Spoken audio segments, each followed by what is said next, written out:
Hi guys, and welcome back to my video series, and I continue to show you amazing apps on the Shopify store to boost your sales. Today we have one of the most important apps, Facebook Chat by Beaketing. You can always find it in the Shopify App Store. This app allows you to have Facebook Chat on your shop's website.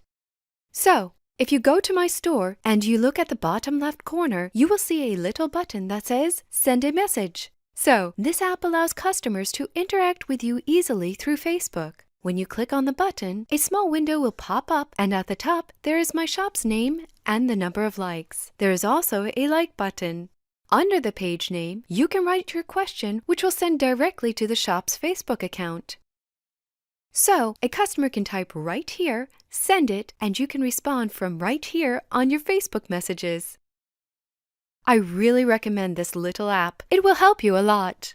This will make your shop more interactive and help you answer the customers more quickly. Thank you for watching, and I will see you in the next video.